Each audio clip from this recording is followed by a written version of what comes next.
Dum da dum. Are we here? Did I make it happen?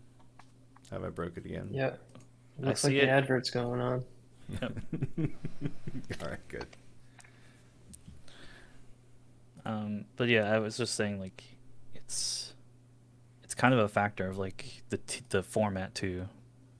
Like how good like do Yeah. you just land your good matchup? Do they think that they landed a good matchup and in fact it was a bad matchup?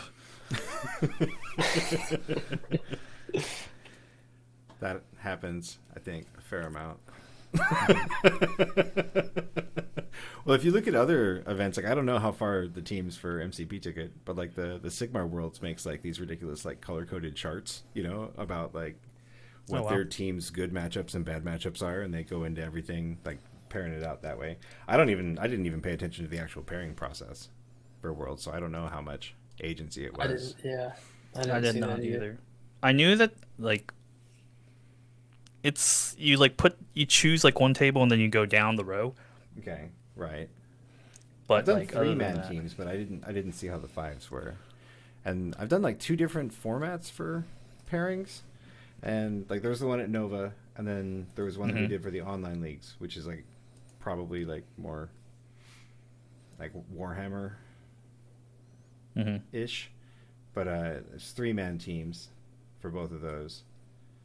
And I, neither one of them was like felt great, I guess. Like I guess if you prepare for one, then the other one like just like rocks you. Because like I was thinking that it was like the other event when we went to Nova, and then we got there, and I was like, oh wait, we're actually choosing this matchup. Like yeah. we know what we're doing. Wow. Oh, okay. Never mind that. Whoopsie. I honestly like the Nova, like the blind choosing. Like I think that the blind bid system is like really kind of Yeah. nice. It allows for some variability to cover for like skill gap, if you will, if you will. Sure. You know, I mean that's what variance is supposed to do, right? In theory, if executed properly. Yep. All right. So I just got to do a couple more like promotional things, and then we'll go. Promos. promos. You guys gotten to play with the new characters yet? I've played On the against a Yeah, table. couple of them. I haven't played with any of them yet. yeah. I did a Shield game yesterday. That was pretty fun. I used Iron Man, the new Black Widow. That was pretty fun. That new Black Widow is awesome. You can basically walk an objective all the way back with eyes on the prize, plus her drop two behind you. It's pretty awesome. It was great. Oh wow, Just gonna wow. throw this over here. Don't worry about it. She seems neat. I was She was talking really with cool. In Young from out in SoCal. Played at SoCal Open. He said that the Hmm. Iron Man was super fun to play with. Yeah. Like he had some like explosive, this ridiculous explosive Bucky reroll thing that just Yeah. made Yeah, I Bucky go pulled one of off. those too. Because It's we like, were oh, playing hammers too, so drop that in Stark Armory and get a couple extra dice. Yeah, Cam played it this week. Um, is basically like Shield Wakanda, okay. Nice. and it was the dynamo with that is really silly. Dynamo always adds silliness, so Yeah, so that was interesting. I've played I played against Bucky, and I just Hmm. lived in fear of his ability. I played The against a Soldata Bucky, and that was miserable. That was like the is worst. that the one you're talking about? Yeah. Yeah, Yeah, that's just like that and the like blow up terrain because he always has the power. He just oh always yeah. seemed to have the power to Mm. like and like in my game there was a size 4 building and the size 3 truck and like I had to perfectly like I just like took so much time to like measure to be like I just don't want to die to this size 5 building. I was like please I was like I just need to play this is the only spot I can place. But the ability's good. Yeah. I haven't tried him yet. I was kind of curious. I was gonna actually play him in Criminals so I could just solve that with him. Mm. Haven't done it yet though. He got every rapid fire and every bleed against me. It was terrible. Like doubling down on Fresh the out wild of the like box. that just like hurts so bad. It's terrible. Like it's the worst. It's not the worst. There's so many worse things than that. I do like the new Doc Ock a lot too. Yeah, I've yet to play against or with Doc Ock. I haven't. He just either. makes your team swim in power. It's amazing. I got to play the new Steve, Okay. and that Oh, was the ability was pretty good. Although there were way more times than I thought that was going to happen when I rolled no hits, No. and I was like, huh, a wild and a crit. I was like, this is interesting. I was like, okay, we can't do it now. But you know who loves Steve's leadership?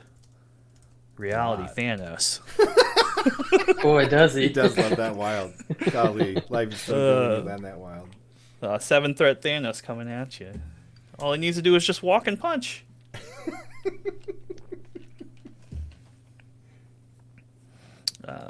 But it was good. Like, the model is extremely average. Oh, Steve himself. Yeah, Steve himself. Yeah. I was like, holy moly, this Right. character is. He's got a He's Probably there. how he was anyways. That's He's how he there. always is, I feel like.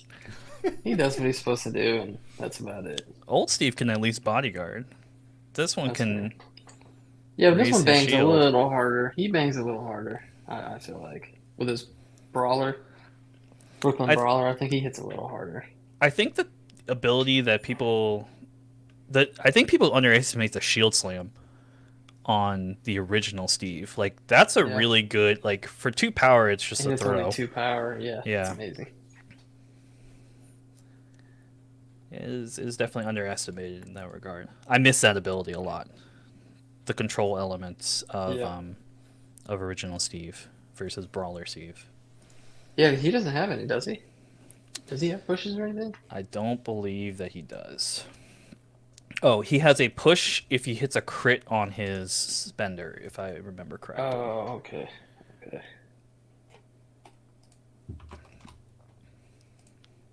First Avenger.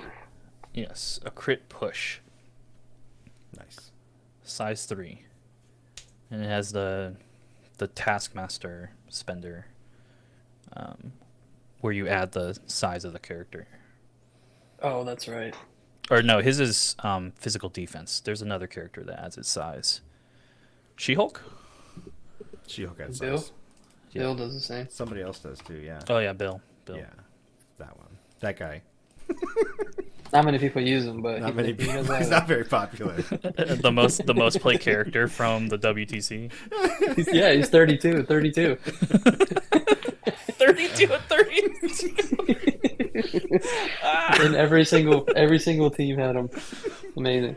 I mean, why wouldn't you? Yeah, I mean that's fair. I mean, Toad is up there too. Oh yeah, Yeah, my man Toad Morgan. ain't going anywhere. No, Toad's not going anywhere. 1, 2, 3. I just put him back in my criminals list. I'm having to get back to finding space for him. Like, Right?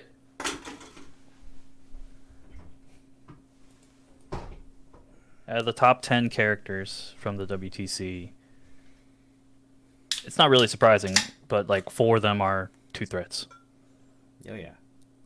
The value of the 2 threat is. Yeah, 'cause that's Dang, I'm surprised Kat got as high as she did. I think you get a lot of. I think you get a lot of value over putting her, because like the only overlap is criminal syndicates and web warriors. Yeah. So like you can easily build One or the other. like And Suns. one or the other. Midnight Suns also. She's pretty crucial there. You played a lot of Suns, so what do you consider your core for Suns? I put OG Strange in almost every single squad that I put on the table. For sure. I always use Blade. I know people do have done a lot of squads without leadership, Yep. but I make a lot of money off of Oh. Strange. You know how, I mean, you have the people that are hating on Blade. I think Blade's awesome. And him getting that little pursuit on this little update just made him that much cooler, in my opinion. But yeah, definitely OG Strange is a must for me. Um, who else? Iron Fist is super good. I love having him with his heroes. He does a lot of work there. Kind of have him hovering around Strange a lot, but Dynamo makes a lot of money there with the bump and stuff like that. Fixed it. Dad just showed up to wish us off. And, Oh. Hey, Hi, Dad. is he about to go to bed? I Is think he putting so. on his PJs? I think so. He's got to be up stupid early in the morning tomorrow. What a Oof. bunch of nonsense. I I don't mean- miss those days at all.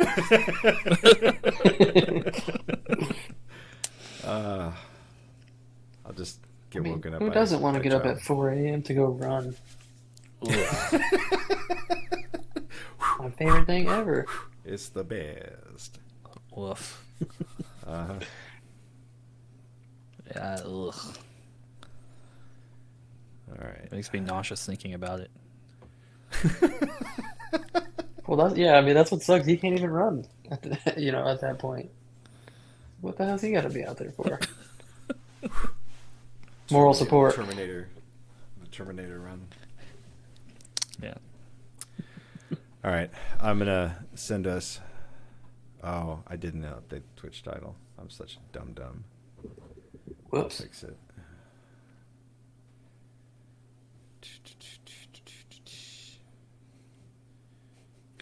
Go there, get talked to.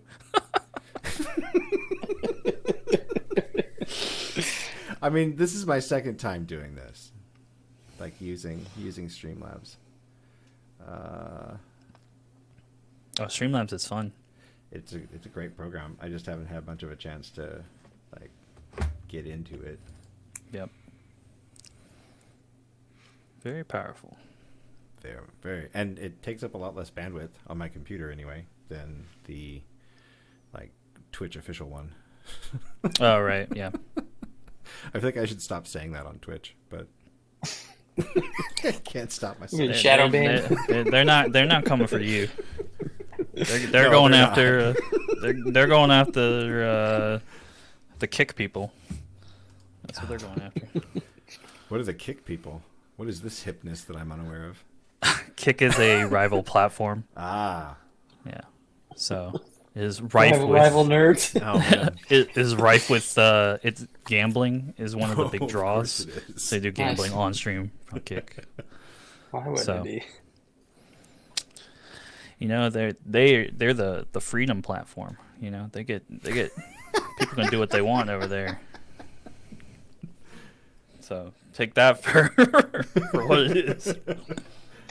Oh man, where do I change this at?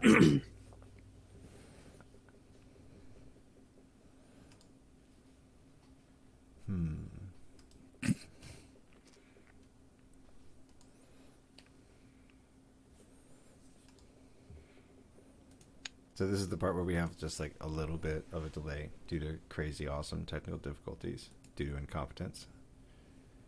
Hey And man, then we get started. it happens.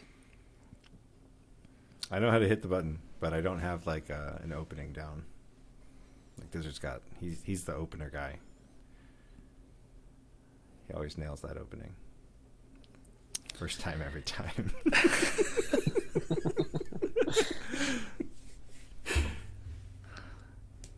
It's definitely can be Thank you for tough, bailing on us. especially if you kind of like if you don't like have the whole spiel written down or whatever. And Yeah. Well, going through it all. I'm really bad about that. That's like Like I said, No, you guys it's not. are just walking into your digital bar That's with right. your digital That's drinks, right. and we are just here having a good time.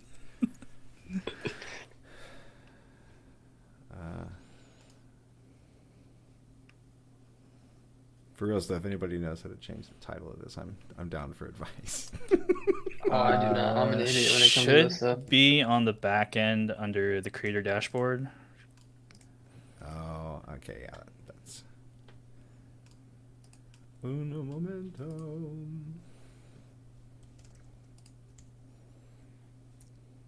Yeah, so I can't do it.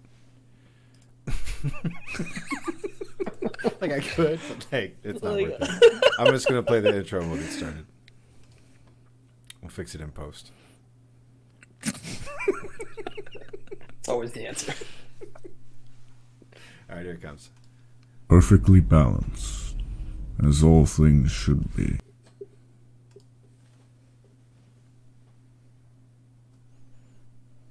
As all things should be. Maximum effort. It is one is no surrender. He's out of line, but he's right. The hell is Bucky? You don't like a fair fight. I think you're wrong. Which part? All of it. Think you're the only superhero in the world? Touche. Hello, and welcome to an episode of the Rogue Agents podcast. We're not actually getting started yet because I haven't hit record. I got 2 more things to do. False intro.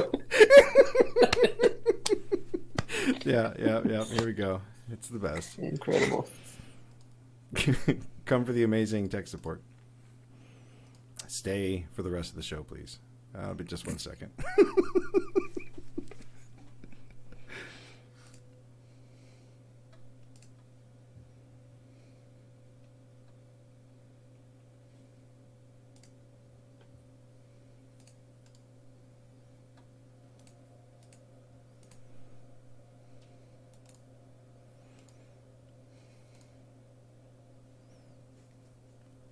Oh, fancy.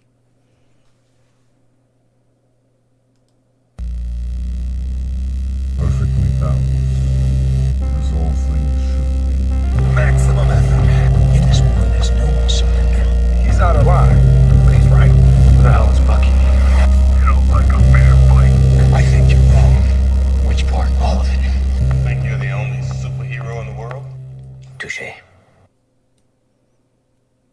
Well, thanks for sticking around for an episode of the Rogue Agents podcast. I'm Sammy Two Pews, Finger Guns. You can just call me Sam. I'm here with Joey, and we have a special guest with us tonight. We've got Jonathan Choi. John, would you care to tell the people who you are? Or anything about yourself? Or not? Sure. Leave you I shrouded in am. mystery. Yeah, that's it. I vote Yep. not. It's like no, I don't think I will. So I am a player from Sam's extended meta. It's a regional, Southeast, Yeah. Southeastern Conference regional meta. Yep. Sam is my MCP dad, which would I guess would make Dizzard and Joey my stepdads. Plural. So What a title. I'm gonna have to add that on there. and Marvel is my first minis game. So I dabbled in like Kill Team, but not for very long. Okay. But I play a lot of games. I'm a gamer in heart. I mainly play card games, so like TCGs.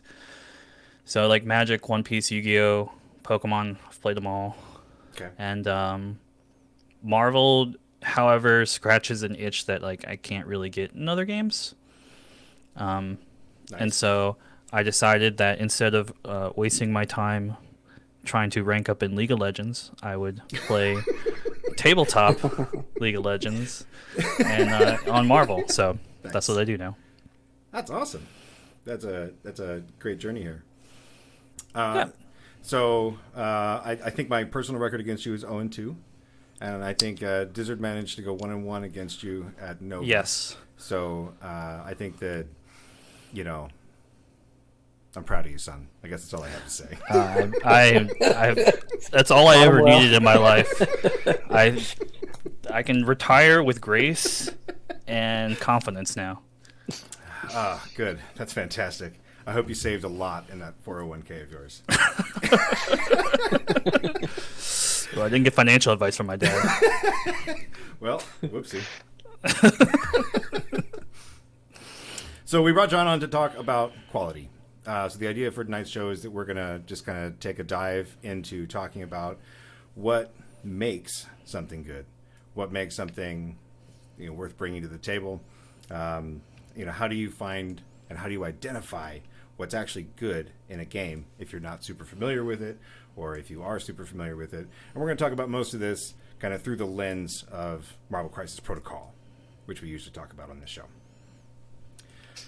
So I think one of the most important things, and how we kind of like introduce this topic to everybody, is like what do you think of when you think of quality in a game? Or like, what's the, I think we were just chatting about it earlier, and I think it's really funny to bring up the idea of like, how do you break a game, right? Like when you find a game, the first thing you're like, what's the best idea I can have about this game? How do I abuse this most busted mechanic? Because obviously I've played this game 3 times. I know everything about it, and I'm ready to just break it wide open. So what do you guys think about when you think about that kind of stuff? Like what comes to mind? Either the first game you played, or for Crisis Protocol, an experience you had, or just what you think about it. I'd say piece efficiency. Like for Marvel, for example, it's you're counting on one piece. Like, what is the most stuff I can do with just that one piece? I think that's a pretty good starting point. For me, it is anything that breaks the fundamental core rules of the game. So, the one that comes to mind obviously is All You Got. Like Drop Off. Like those are the 2 that I think about. Just like they fundamentally break a rule of the game. Okay, so anybody who's not aware, those are 2 cards that are on basically the banned list for standard play in Crisis Protocol. So these are cards that like, you can find them, but if you're playing at your local store and you find one of these, like you've seen something rare in the wild, there might be a conversation to be had. Yeah, those cards are crazy. The action economy that they grant is absolutely insane. I didn't mean to cut you off. I just want to make sure people knew what. Yeah, I mean that's what it is. They just the rules of Marvel Crisis Protocol say you have 2 actions a turn. Right. Or like you get X amount of dice, or this is like the value is printed on the card. And things that change that, are things that are, highly sought. Yeah. Mm-hmm. So like charge. Mm-hmm. Right. Exactly. Or follow me. Yes, follow me. R.I.P. that's a different like mechanic, but it's Yeah. down. Now we're chaining things together. I mean, I guess it is the same mechanic. It's just chaining things together. That's so for me, it's usually the economy of the game and trying to identify different economies that are in the game. So I agree with you, John. Absolutely. For me, it's when you can do things to buy additional actions, right? When you can use a resource of one type to gain an advantage in another aspect of the game. That one always kind of like resonates with me. Yep. I will never forget the first time that I field dressing a character. Yeah. And I was trying to convince Cam, one of the guys in my local group, I was like, this is busted. Like, you have to play this in every list. There's no way that you do not play this card in every single list. Yeah. It is free. And he's just like, I don't know, man. Like, I was like, okay, we can play a couple games and like we can continue to test it. I was like, I want you to try it too. It happened very fast. Yeah, what do they say about like bankruptcy? Like it all goes very slowly and then it proceeds very quickly after that. And I think that the realization that you had to include like All You've Got and field dressing like right away. You're just like, oh man, all right. So these 2 and then 3 others, and it felt the same way with Drop Off. So I guess in that respect, one of the best things you can do is identify the stuff that's really busted, and then it'll disappear with an e-lock. Or it won't be long. Or you'll figure some, a way to unwind it, which is kind of what I was coming back to with that is if we come back to the idea that you've got these really busted things, but then how do you counter that, right? So then you've got like another layer of quality to find are then things that just isolate and annihilate some portion of a popular approach to the game or a meta piece or things like that people want to dig into. So for me, I think that if we look at Other things that like breaking the rules. Let's go back to breaking the rules first, and just talk, more about how, like, what is an ability that breaks a core rule? Counting or rerolling skulls. Yeah. Yep. That's definitely that's that's a good one. Yeah. It's a little bit under the radar, but Uh-huh. Yeah, like you said, charge, hit and run. Yeah. So adding actions to what your character is capable of by spending some game resource. And do you think that these things need to, like, are they amazing in isolation, or do you need to start, stacking these things together? At what point do you think that, like, how much is too much, if there's such a thing, and then so like think about like a Logan, right, where he doesn't have a charge, but he has a placement, so he creates this threat bubble of basically range 3 around him, where he's just going to appear somewhere in that area, attack something, probably with improved dice. And so now he's got something where he's placing himself on the board and he's getting reroll. So he's got, a different kind of action economy. I don't think that Logan's a bad piece in anyone's imagination. He's not breaking core rules per se, but at the same time, he's stacking synergies. So do you think that stacking synergies is another, like, that's, what do you think about stacking synergies? Truly they're awesome. They kind of make each character what they are, because if you don't have those little shakeups, then you got a pretty stale game, I feel like. And there's almost always, at least in the pipeline, there's always going to be another character that kind of does something a little different to not necessarily counter it, but you can use it against them in a way. Yeah, I think that when you kind of break down when you think about quality on the model, one of the things that you're really talking about is rate, right? You're talking about an effect, and rate is equal to the effect divided by the cost. Okay. So for Logan, for example, right, you're looking at a placement, which, let's say it's like a web swing, so it's a range 3. So you're including a web swing. And then if you do his best at what I do, you're doing an attack plus a throw, which is 2 power. So you've already gotten 4 powers worth of, cost, and the effect is, pretty low. The effect is pretty high.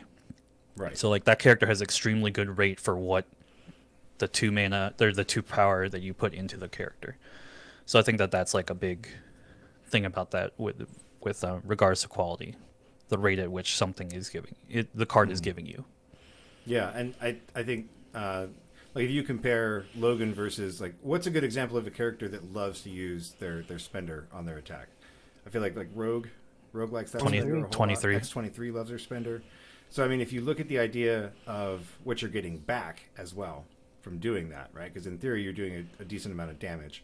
One of those is going to gain you power back, letting you do other things, or do that again next turn. And the other one is, taking power away from you. Now, in X-23's case, I think the general idea is you're going to follow up and, like, get a good attack that's going to gain all that power back and hopefully then some. But that's the same. Like, there's the... How do you... I mean, can you talk about those kind of multiple stacked effects where you have... You're doing action compression and then you're gaining power versus not gaining power. So I think, with Yeah. especially with not gaining power, you're definitely going to have a higher, I guess we'll use the new term today, rate, because you got to spend that power to use it, and you're going to get a lot more output typically. Yeah. Whereas a builder, for example, or a gainer even, the dice aren't going to be as high or as much quality as the spender, because you have to have that resource. One you're spending resources, obviously, another one you're trying to gain it back. And Right. usually you do those gainers and builders to facilitate the spender attacks. Yeah, and I mean 23 is... So this happened at Nova, and I can only describe it as filthy. So you spender. So I spend 2 power. I spender into a character. It dazes a character. So I get to move long, and then I get to do my frenzy, which means, or I get to move medium off of the spender. Then it means I get to move short off the frenzy. That means I get to do a free builder. Yeah. Then I get to do another spender. And I get to move from one B to another B. Right. And that is like, in terms of quality, it's like those are the like, obviously that's the high end of the spectrum of what can be accomplished. But when you look at quality, that's what you're looking at. You're looking at floors and ceilings, right? And the ceiling is quite high on that, and that's kind of what you're aiming for. Yeah. And she can Now do that with 2 power, and no matter the cost, she can do that Right. with 4 power to start her turn. That's not Right, not a and lot. that's Like, that's not even including the reroll.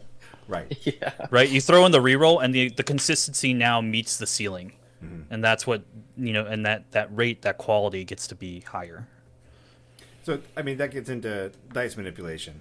So dice manipulation is another huge thing for what makes a piece good.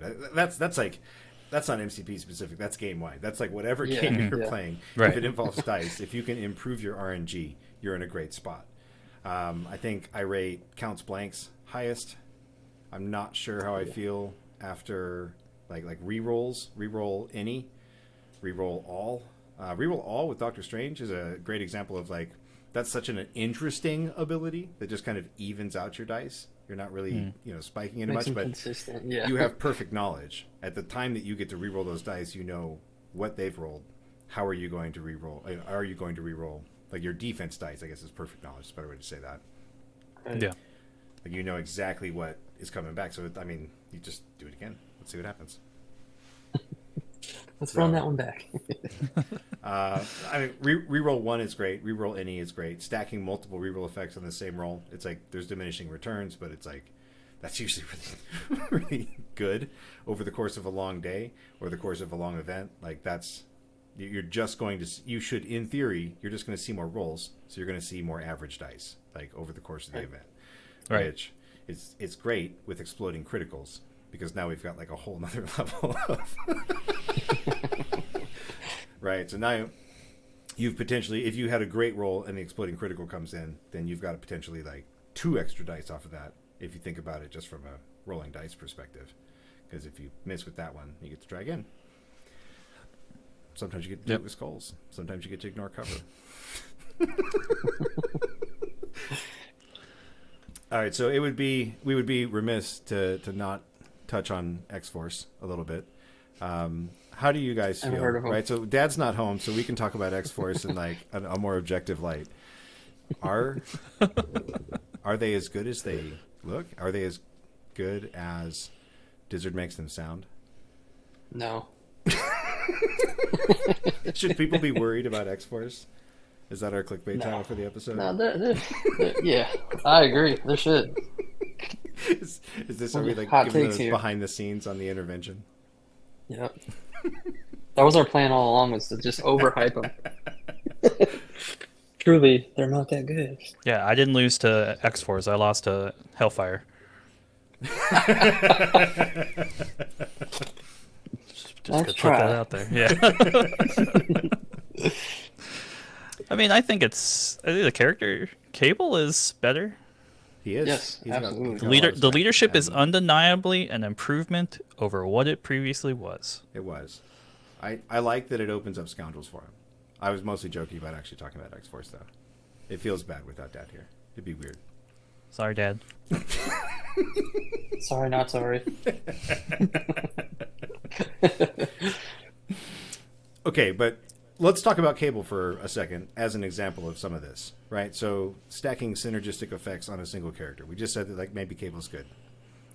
He doesn't feel like he's got the most synergistic effects to me, but he does a lot. Like his synergy is that he has a lot of support abilities between the leadership, the adding dice, and he's got some great, interesting combat abilities between the terrain throw and now rerolls at close range versus just long range incinerate. And then he's got action compression because he's coasted himself around with his body slide. Like those are all good things. He's giving dice fixing. He's adding bonus dice to defense. Mm-hmm. Right? And so it's less about talking about Cable as it is talking about does just having a good spread of abilities make a piece good? Or is that kind of hit and miss? I feel like that might be hit and miss. Like it's almost like if you take like Keyforge decks, right? Where you would get this random mix of whatever, right? You would never know what you're going to get. And some of them were just straight up made better than others, but it was still just a collection of abilities on a card. Now, I mean, that was an algorithm. We're talking about game designers, so it's a little bit different. But, like, I mean, every piece has got to be, like, good, right? To some extent. And I think in MCP, they largely are. But Yeah. from a perspective of, like, you know, what abilities do you want to see on the card? I guess it depends on what you're looking for, right? That's another part of it. Both, like, as a player or... Like, that doesn't help someone identify quality early on, but that helps someone who is comfortable with what they do kind of identify quality. I think that might be, without Dizzard here, I know that he plays new stuff, usually in X-Force, kind of gets his read on it, right? So it's almost like you put this role player in, you figure out what this character does with something that you already understand. And now, you know, you're just trying to, is this a piece that I need? Is this a piece that I want? Yeah, part of it is that you're comparing, like, the obvious starting point is like, well, how does this X threat at that X the value line up against another of the same? So, for example, for Cable, Sure. it's like, well, Cable's a 5 threat. He's in Avengers, X-Men, and X-Force. It's like, what are other options that I need in my list at 5? So, like, if I want Cable, like, it's a shooter, right? It's someone who's going to stand around and give some defensive capabilities, right? Versus someone like Doctor Strange, right? Doctor Strange has control elements and has some of the same, like, defensive capabilities as well. So it's like, do I want control? Do I want murder? Do I want, like, you know, objective running? Like, this is, like, a good example, like Juggernaut, right? We don't see Juggernaut a lot, but he was a menace at the time, right? And it's not like the character changed. Like, nothing about the character actually changed. Right. But it's kind of had a drop-off in play. Does that mean it's not a quality piece? No, not necessarily. But does it line up? Quality can, you know, like anything else, it's like, where's its place in the quote-unquote meta, or like in its when you're in your store. Yeah, So it changes over time. It changes by what you need. I mean, I used to play X-Wing with a guy who basically brought a list to beat yours no matter what you did. Like, he would basically pick, like, somebody to beat that week. Like, he would be like, all right, I'm going to make sure that I beat, you know, one of the better players. I'm just going to build my list to beat that guy, and I'm going to play that against everybody else. And I think that there's more of that happens. There's both more of that and less of that happens in mini gaming than, you know, you might think, where people are like, oh, for sure. And just because we have a global meta for a lot of these games, for, you know, people who want to dive into all the Discord talk and all of the different podcasts and all of the people who spend too much time on this game, myself included, you know, like,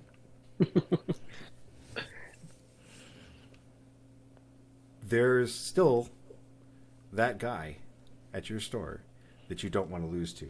There's still that event that's right, you know, right in the town over, that, like, you just you know who's going to do well there, so you got to bring something that'll take them down to win that event. You know, like, there's a mind game to this, an element of, you know, that level of, like, you know, forethought, if you will. I remember specifically, like, an example of this is it was like 2 weeks apart. It was a Charlotte and a Greenville tournament.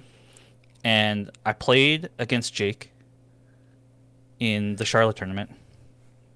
And then the next week I went down to Greenville, and I see that he's got a Loki on his tray. And I was like, oh, what's that Loki for? And he's like, well, somebody was an asshole, and they played Hulk. And I was like, oh, okay. Touché. I see. Yep. I mean, it's good, right? Because it helps you against everybody who's that asshole who brought Hulk. And like, it's not like he's bad against other people's Hulks, but he definitely helps you in, you know, that matchup. And I mean, that's all. To some extent, I feel like that might be what all of us are like ever even doing. Like, not like to that level of like forethought where you're just like, I gotta beat this guy. But like, there's always just like, you're just trying to, fix that project in your mind, whether it's beating that guy or like filling that hole in your roster. There's a lot of different ways this manifests, if you will, where you've got to find a new piece. So when you're thinking about like roles, do you ever think about, I need someone who needs to break a core rule? Like, I don't have anybody in this who doesn't break a core rule. I need somebody who breaks a core rule. Or are you still looking for more of like a role player who's going to do something on the table? That could vary quite a bit, I feel like, depending on your affiliation and all that. Sure. I mean, for the most part, I feel like the ones that break rules are usually the ones you're going to look at first, or the ones that pop up Quite first. So I think that'll definitely narrow it down. Yeah, I think it's better in actually eliminating characters, right? It's like Yeah. Sure. it's like taking them off the board, because like if you have something that is comparable, two models that are comparable, and you have a choice between one that has action compression, one that does not. It's like, well, this is going to give me more bang for my buck. Yep. In this circumstance, right? So, or it has like an edge in like affiliation or like typing. So like a good example of this would be if they are like Scarlet Witch or Sorcerer Supreme Strange, where they're Mystic. Yeah. And they're bringing Mystic to you kind of want Mystic to the table, so like that can overwrite it as far as that goes. I think another cool thing too about quality is the underrated piece is like a slept on quality, I think. A piece that doesn't get used a ton can kind of like sort of give you an edge over, because if you're not used to playing against it and somebody drops it on you, and it's like you don't know what to expect from it. So I feel like that could be also another bit of quality. I feel like though that like if it I feel like you would just know though, it's like, oh, I don't see this much. Maybe it's not that great. Like it'll even out. Like I don't know. Like it evens out in the end. Like you're like, well, I don't ever see this one hit the table. It's like I never see Sentinel Prime hit the table. It's like, oh, now I know why Sentinel Prime never hits the table. Like, oh. But you get the flip side of that coin too, though. Yeah. You don't see them hit the table very often, and then they hit you with the okey doke. Okie dokie. So, all right. If it's not its own, I mean, let's just think of like some pieces in MCP that kind of stand alone. Like if you look at Crisis Protocol, right? We're not talking about a tier list. We're talking about like your go-to character. So we're talking about a tier list, but it's basically just personalized.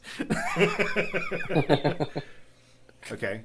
Just any Avenger or any Captain America? Sam Wilson specifically. Sam Wilson specifically. Yeah, I mean, Sam is just Undeniably one of the best characters of the game. Yep. And I think it's because what does he do? He can drop off somebody. Mm-hmm. He can charge. He has a long movement on a 3 threat. He has displacement plus an extra attack. And then his spender, which is 4, I believe, is a placement and a throw. Action compression. Yeah. And he's got a neat leadership, from what I've heard. Yeah. I mean, even like leadership aside, because like leadership does have to be factored into it at some point, but like in terms of just like base of the model or whatever, I believe that's one of my favorites. He is a pile of efficiency. This is not groundbreaking news that Sam Wilson is a strong piece. No. But it does bring up a good point about like benchmarking, right? Where you're just like, well, I mean, what we've talked about on this show, on and off, is the need to innovate. Mm-hmm. I struggle with something similar, John. My favorite character in the game is also incredibly good. and it's very difficult to put them down. So, like, I can't really explain my addiction to Dr. Voodoo before his recent changes, other than the thing that I needed in that role had to basically be perfect every single time it activated. No other character in the game had more just agency over the game state than the, Dr. Voodoo as released, we'll say. Right. And so it was like, well, when I have to bring a 4th threat, it has to be a 4th threat that is this efficient, or I have to, change the way that I'm approaching this game. And I think that what's interesting about both, so we're talking about Thanos for anyone who's not already aware.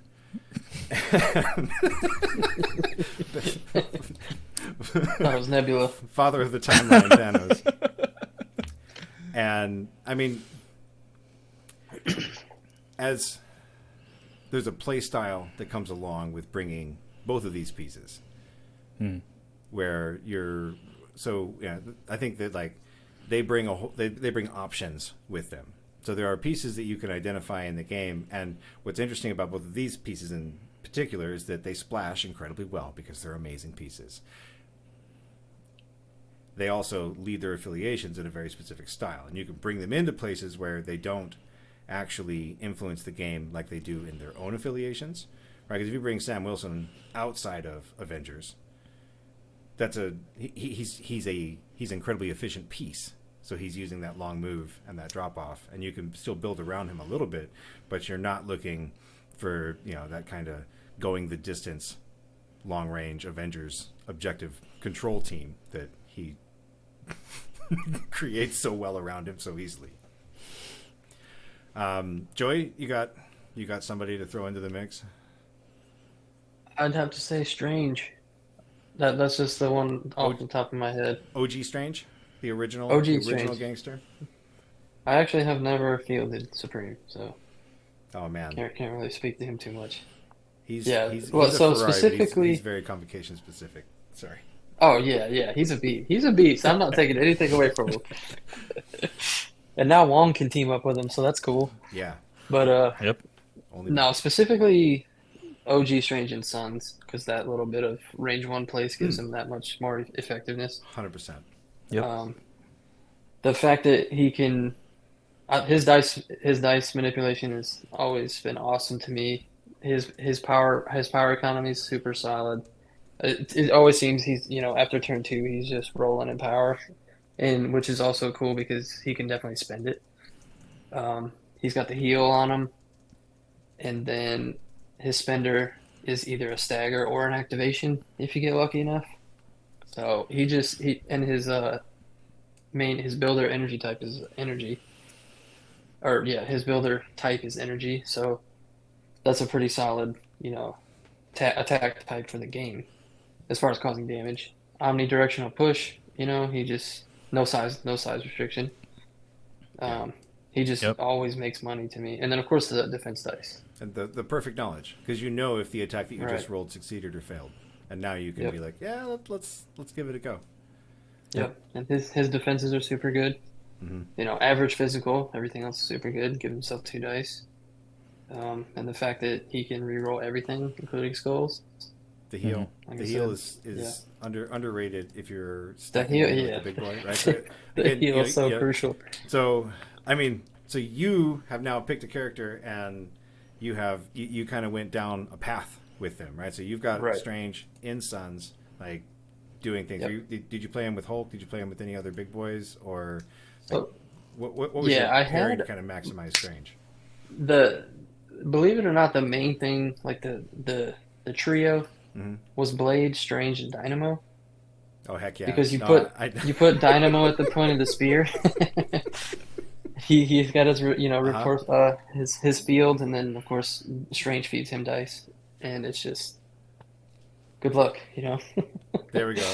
So now I feel like we just unlocked something, because I think Crimson Dynamo is actually your submission into this field. Oh, he's amazing. He's definitely amazing. Like these are all proven quantities. I feel like at this point. those two just make the team so much more survivable and annoying. Well, I mean, Dynamo is almost like the Cable we have at home to some extent. Like maybe he's different, he's better in some ways. Mm-hmm. He's got the size 3 too. Yep, he's size 3. He's got the same range 2 placement on a medium-sized space, and he's got a beam. He's got a only range 4. But he's got a beam. Yep. And that his beam power, out he shock. He starts swimming in power, man. Yeah. Yep. And then, but really, the money of Crimson Dynamo is something we haven't talked about that's on my list, which is taking away your opponent's options, taking away your opponent's agency, and unwinding things that your opponent... Great decisions made by your incredible opponents. Yep. Right? Like, oh man, this is such a good decision. If only it didn't just take a Mind Stone to unwind it.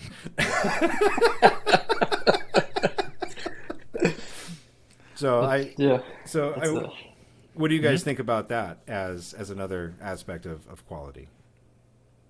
What's that? I mean, that's what makes taking away gotcha. unwinding stuff. I mean, that's what makes makes the ultimate dad so powerful, right? That's why they had to take away his powers. That's why he retired. That's why he's now he's in the Sunnyside living room. Just like control, like that's where the throne's at now, right? There's still a throne there. He's still in charge of a lot of stuff. Like that's still a very good piece. But again, this is something that was adjusted. Turns out this is a show about adjustments, because like almost everything we've talked about tonight has been about identifying incredibly quality pieces that have become problematic at some point in the life of the game, enough to be adjusted. So, I mean, that brings up, we should maybe touch on the banner restricted list, if you guys don't want to talk too much about unwinding agency, but that should be something we touch on. I mean, certainly, yeah.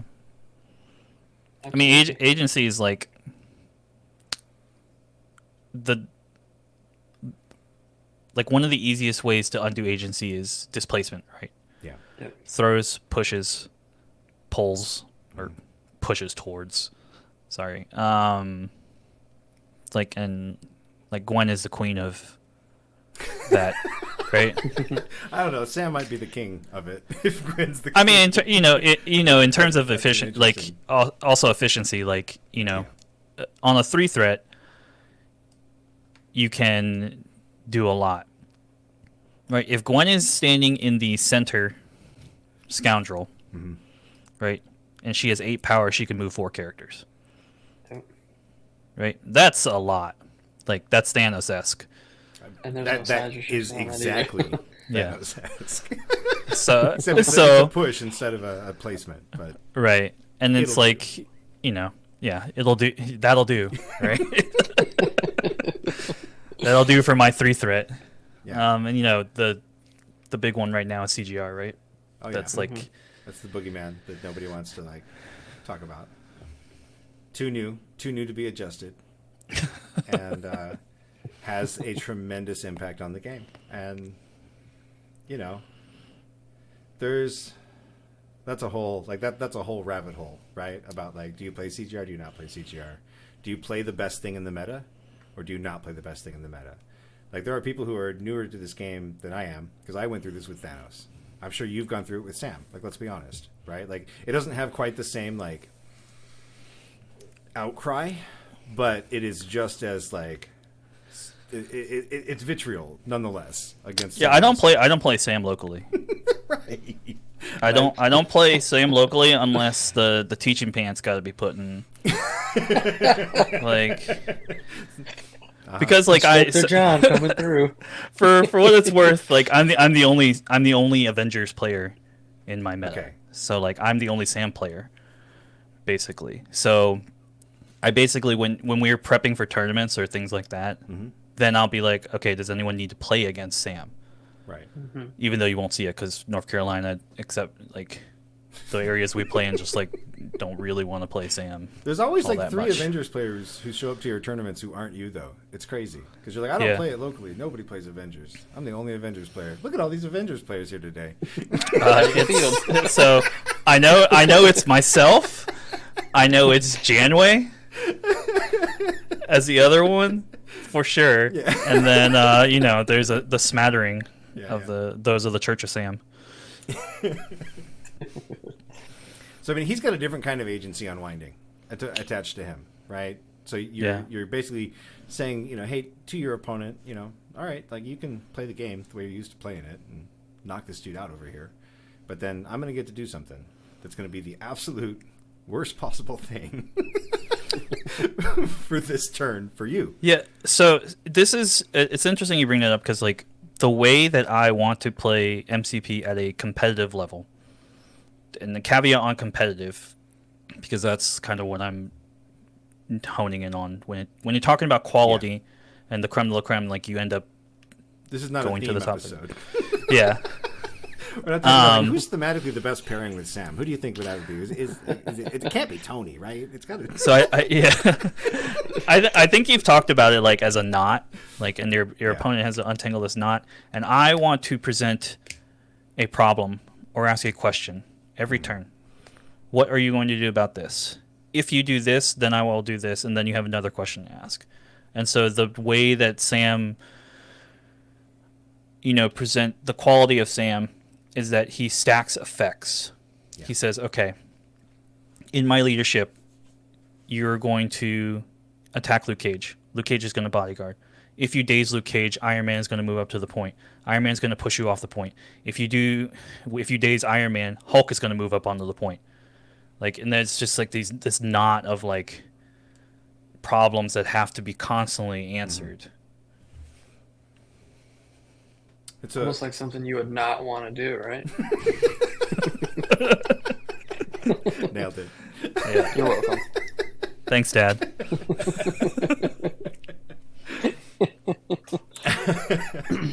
I think so. I mean, if you look at it that way, do you think that is specific to just the teams that you build around Sam Wilson, or do you think any other teams have like a similar level of like depth of synergy in the play style?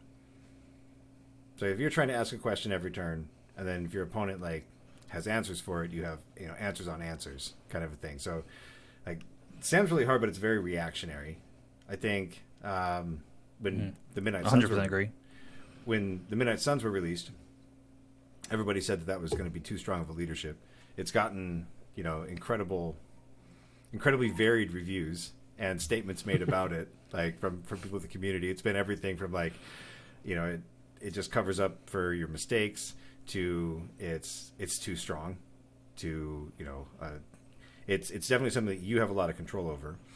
Playing Convocation, the Convocation bump, right, is a similar level of placement, but it's not based off of my actions, it's based off my opponents, kind of like Sam. Right. So like those three leaderships are all movement based to some extent. So they're giving you some level of movement. They're giving your opponent, two of them are giving your opponent a choice. One of them is you're making an active choice about where you want to be. What kind of pieces do you look for when you're trying to find something to kind of maximize? Like, what are you looking for in a piece, right? It's not like, oh, I'll pick Luke Cage. It's like, what are you looking for in a piece to make the most out of how you're building? So, I mean, if we stay on the same, rough theme, or you can pick something else, but what do you think are good, like, pairings of characters? So, I'll give a great example. Thanos and Corvus Glaive. Thanos has a dice boosting ability, and Corvus has nearly perfect dice. And so adding dice is a powerful ability. It's an ability in the game, but like just because a character boosts dice in any way doesn't make them a good character. Being able to boost the dice of a character that has an increased benefit from what they're being given, right? So that's a synergy where you're building a thing to be even better than it should be. So I feel like if you're going to build around Thanos, trying to find a character with better dice, well, crazy. Now there's Cosmic Ghost Rider. There's Scarlet Witch was fun for a time. There's Baron Zemo. You're re-rolling dice. He's great. Right. So now you're kind of you're looking at like synergy trees almost. You're like, all right, I need things that are going to benefit extra from this thing I can do. So I think we've inadvertently started talking about leaders and how to like pick a good leader and then build stuff underneath them. But what do you look for if you're looking for a Midnight Sun or some other affiliation that you play? Like pick a leader and pick something that you think you want to look for. Yeah, so for mine, we'll run on the Sun strain. Aside from the Dynamo Strange business we just spoke about, um, I liked either regular Hulk or Hulkbuster, just for the simple fact of the large base. Yep. Because those type characters, well, for Hulkbuster, for example, movement is insane. Medium move and then, the large base. And he's got hit and run, and then you can use bump as well. And, it just opens up first turn grabs for him with bump. You don't even need eyes. So you don't have to sacrifice a tactics card. Or, you can move and then spend 2 and do hit and run. So the mobility's there.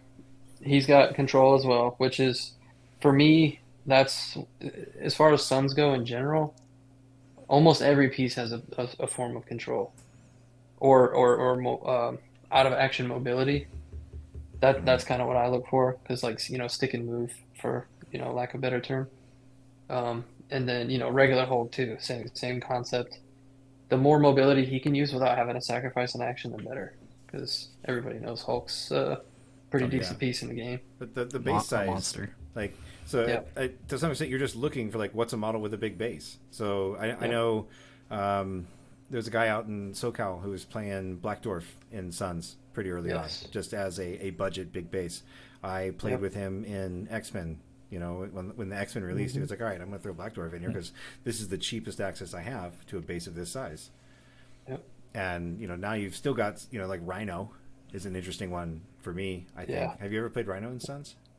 I haven't. So my whole thing is I don't mix bad guys and good guys. So All right. I haven't gone there. He would definitely be one because he's super mobile too. But Nice. yeah, I kind of sort of limit myself on that. Maybe to my detriment, but I don't care. No, that's fine. I mean, I had to make up a backstory for why, Voodoo was with Thanos. Hey, Just to make it make sense for you. I get it. Make it make sense for you. I have no qualms. So, for me, a lot of the times when I am looking for a quality piece, I will look at what the affiliation lacks. Okay. So to flip the lens a little bit, instead of being like, what are the strengths, I'm looking at what are the weaknesses. Mm-hmm. So, how do you find the weaknesses of an affiliation? I mean, I think you have to play it. I think that there's, one, on paper you can kind of look and see. Sure. Because it's just like, hey, what does this affiliation not have? Right? So, for example, Guardians. Guardians before CGR did not have Mystic, I believe. Likewise, and they didn't going have on a that busted yeah. centerpiece model either. Like Angela tried to be that, but like the whole, I think the release of Angela kind of skewed her usage because she just got like incredibly popular and then just like kind of fell off the face of the planet. Like everyone just kind of stopped using her. Yeah, so if you look at like pre-Agent Venom, I guess is like I'll qualify this.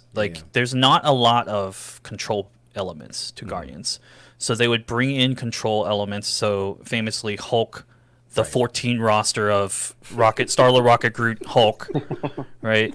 Because you would just bring in a control piece to give them that element of control. And so but now it's almost as good as the 16 threat with Thanos. Yes. Exactly, and that's what Thanos is doing too. So, that's kind of one way to look at it too. So like a different example of this would be like Web Warriors. Sure. So Web Warriors are really good at movement and they're really good at like control. Those are two of the strengths, along with some other things. Like those are the strengths. So like what happens when basically I feel like in today's game with the way that pieces are developed and made, that they inevitably end up in a brawl. It's gonna happen. Yeah. Yeah, at some point you have to stand and shoot the other person coming towards you, or like defend your point. And like webs are like on like standing and defending their ground. They have that one turn. So like they have that webbed up turn where they're just like, yep, and they have their spider tracker turn where they're like, maybe nope. Yeah. So like you're looking for pieces to help them stand and fight. Yeah. I think are, options afforded to them. Yeah. Yeah. So like Agent Venom, obviously an in-affiliation answer to be able to do that. Mm-hmm. And other pieces pretty solid too. Yep, Spider-Woman has a little more of the control and be able with the martial artist standing there. Mm-hmm. But like we identified this issue with our Nova team, where like they kind of ends up in a fight. So we gave our Web Warrior Cosmic Ghost Rider to combat that problem, because it's like eventually you're going to get into a fight. You might as well take the guy that like can obliterate anyone trying to come towards your backline, right? And so that's like kind of where we're looking at the quality, and that that character is somebody that the person I practice with and is kind of familiar with. Like another example is like Logan. Did you have a Guardians player on your Nova team? We did. Yes, we did. Okay. Brandon was our Guardians Nova player, but he chose Immortal Hulk as his threat of choice. So the only reason I mentioned that is because if you didn't have a Guardians player on your team, then like, because he's not really CGR's not really up for grabs. You know what I mean? Like, yes. He's a splash for anyone, not for one specific person. But the point of that was really to point out that what do you think is the difference between shoring up a weakness versus amplifying a strength, so far as like output in gaming? Because that's like one of the like general topics that gets bandied about like in every game, right? Like, do you shore up your weaknesses or do you get even better at what you're already good at? Like, which one is win more for you and your like? Maybe it varies from team to team. Where do you benefit more from one or the other? Yeah, that would be like on the player. I feel like that would kind of go off a play style. Sometimes people will, take that play style and just boom. That's like that. That's what I'm doing this game. And like you said, you're gonna just, get a secondary, tertiary, just anything else that can kind of keep the game moving in that direction that they're good at. Mm-hmm. But yeah, I think it would be more so on the player, in my opinion. Yeah, I kind of agree with that. It depends how bad the matchup is, because like I don't think it's different, because the game has so much variance in it that the bad matchups can be very, very good just with a few dice rolls, right? Like if I'm trying to think of like what a quote unquote bad matchup would be, because traditionally, like for example in Magic, you would sacrifice your like 90-10 your 10-90 matchup, right, and just not even bring in cards for that, because you're just like, I'm not going to waste, if I run up against it, it is what it is. But I don't we punt that. Yeah, but I don't think that that's the case in Marvel. Like I think you always have a chance. The game is any given Sunday to a T, and so it's like Mackin on the chat says Venom versus Pyro as an example of two characters that are very much at odds. That's fair. Yeah. In their matchup. Yeah. Yeah. So I think that's like shoring up. Oh, or Venom Rogue. That's another one that's. Oh yeah. Just head on. Yeah. Good examples. I think shoring up your matchups are like. I think if your game plan is extremely linear. Sure.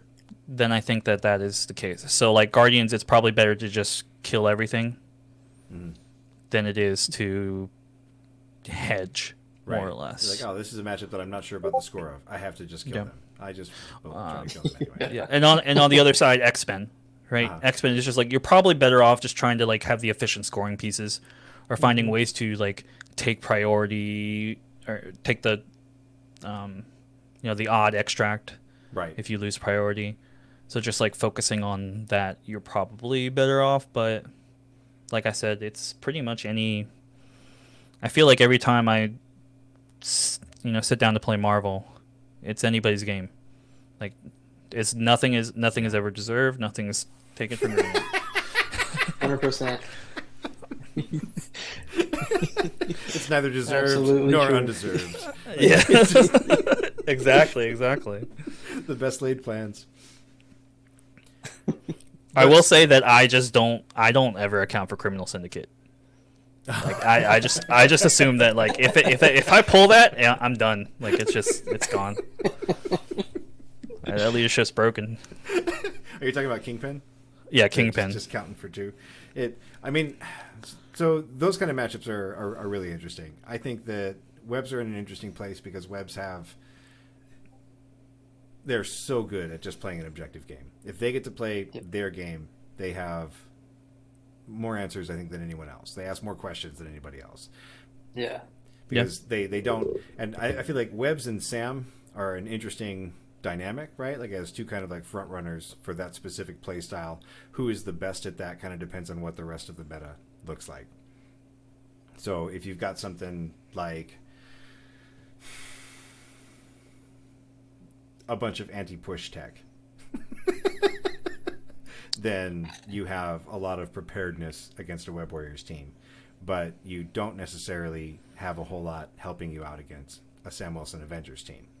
So you've brought a bunch of tech to the fight, but depending on how you're trying to play the game can determine how good or bad that matchup is for you. Mm-hmm. And then deciding on roster slots to fill those holes. If that's what we're talking about, I absolutely agree with that. Yeah, I agree that you can. What you do. I agree that you can approach matchups like a player can approach a matchup so differently than anticipated that it's going to be hard, right? Yeah, so I mean, like that's the beauty of the roster in general. Yeah, I think because you can pivot so hard just with the roster, just with dropping whichever squad. Right, and even the scenarios, like Yep. This is a combination that I never practice. Right, it's like I just don't know what to do, and that can be a serious, in terms of quality. Again, you're looking at like what is the best quality scenario for your team. Sure. Right, you can look at it. It's like, okay, well, you pulled researcher, have fun. Like it's like our game, Sam. Like it was what was it, Riots? Riot sounds right. Yeah, it was Riot's researcher, and we were both like, these points on the side do not matter. Like, they are gonna... nothing matters but this MacGuffin in the middle here. We're just gonna fight over this thing and see what happens. Yeah. Yeah. So, I think that... So, I'm definitely on team build your roster to account for your own crises. Have a plan for everything, but, like, build your roster to play on your crisis. Mm-hmm. That... I don't know. There's my research, if I remember correctly. You're Extremis. I don't think I had Extremis in that roster, but I have played a ton of games on Extremis, like with similar rosters, because I like spreading out the field with that, isolate and kill them all approach.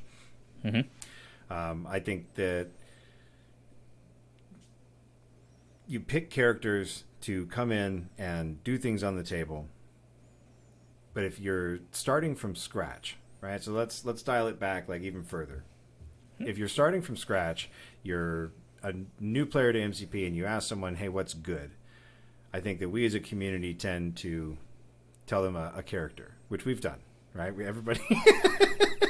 let people know what's good through a character reference. But I think that there's a deeper answer to that question. And that's kind of where we started the show, which is like identifying what is quality. So if we look at this, back through those lenses, if you're a new player coming into MCP from other games, right? So Magic is something that John and I should share. Joey, did you ever play Magic? I mean, it's like I'm very, like very pizza? briefly in high school. Yeah, sure. But I'm a huge pizza fan. You once ate a piece of pizza as well. like, have you played Magic is almost like that way in the gaming community. For gaming, yeah, absolutely. Yep. So, I mean, if you're coming over to MCP from another game, like, how would you try to steer that person to be like, hey, what is good in this game? What's good in this game? Is Doctor Strange good? My thing is, the first thing I ask them is like, how do they like to play? Yeah. Like, what is their play style, and then you can kind of narrow it down. They like control. I'd probably say Webb's got some quality stuff. For example, they like to fight. Might want to look at Malekith before he got neutered a little. Or just an example. Twice. Yeah. Yeah. Third time's a charm. Hold my beer. Yeah, man. But yeah, that's like, I think play style is how that person likes to play games and how they enjoy playing games is the easiest way to guide them.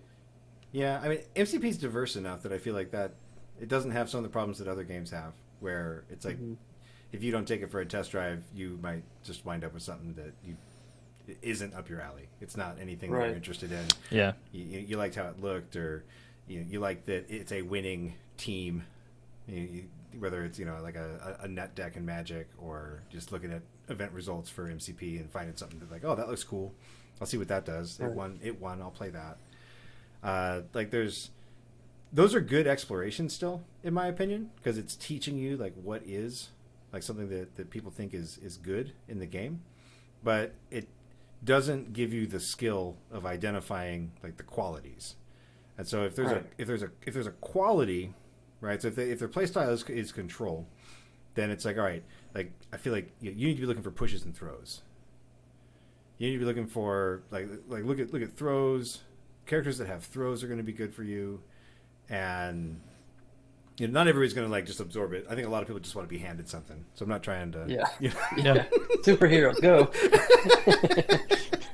But if you're trying to take the next step into the game, understand what your playstyle is a really good point. Because if you like to play the game a certain way, then you need to identify what that certain way you like to play, what that has in common. And if it's pushes and throws, then it's like, all right, pushes and throws. What do you like? I like to go last and like to throw somebody off a point. Like, boom. All right. You need to look for things to enable that. Yeah, I think that when people come to the store and they are interested in MCP, we always start with what are characters that they're interested in. Yes. And I think that a lot of the time, it's like, realistically speaking, with the new update, before MCP was kind of lopsided, where there was like a decently sized tier 1, like an okay sized tier 1.5, I'll call it, and then like a tier 2, tier 3 was like fairly large. Now the middle is much wider, so like everything is like tier 1 is like 3 affiliations or whatever, and that's like if you're trying really really hard, but like the next tier is almost everything. Right. And it all comes down to execution and planning on like game plan knowledge and like model knowledge and things like that. So like in terms of quality pieces, there are quality of pieces in every affiliation because the leadership enables the qualities that you want in those models. They can make up and shore up for the weaknesses because so many models, the quality is almost dependent on being with other models. So a good example of this is shield, right? The shield with the double got your backs kind of make up for the fact that they are kind of squishy. Yep. Right? Because if somebody's on them, they're gonna get scared, But like, you can still have options. So like, if somebody's favorite affiliation is Hydra, right? The models are pretty good, right? Like on paper, you look at Strucker, it's like, okay, well, we have an Incinerate, we have 4 toughness, we have healing factor, we have the ability to count skulls, some amount of dice modification, and you can give a status condition, which is particularly a status condition that is kind of rare. And like you can do a lot with that. Right? Oh, yeah. Or like, Zemo is still a quality core model from the core set. Right? Yep. Rerolls, bleeds, out of activation movement, reactive superpowers. So like all those things, like we tell people, it's like, hey, like if you like these characters, we can make them work. Like, do you like these characters? Okay. you don't like there's some other options because a lot of the models are similar enough that they can kind of fill some of the same roles that they were looking for in their teams. Mm-hmm. So So one of the things that we've been talking about that I've been pushing that the guys that I have that are still playing locally are, it's like, this isn't my idea. It's based off of timelines. It's based off the timelines reveal. And it's basically making rosters that are 30 characters, three rosters with non-repeating characters. So effectively a 30, 30, 9, and 9. 30 characters, 30 tactics, 9 secures, 9 extracts. That is an interesting way, I'm thinking, so far, to like identify both quality and push rosters in specific directions. And I think that that's something that is also really good for like helping people that are new to the game to both play against something that they might find more interesting, or to loan out models that you've got for people to play with in those situations. How do you think quality goes in this game? The thinner, like the deeper you have to cut, right? So you mentioned beforehand, I don't know if you're talking about characters or affiliations, right? Where we're cutting off the top and the bottom. I think about it,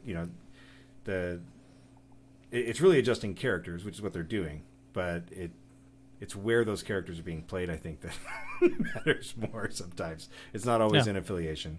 Affiliation unlocks a lot. But, if the further you drive down, how do you think the quality changes and how it expresses itself on the table?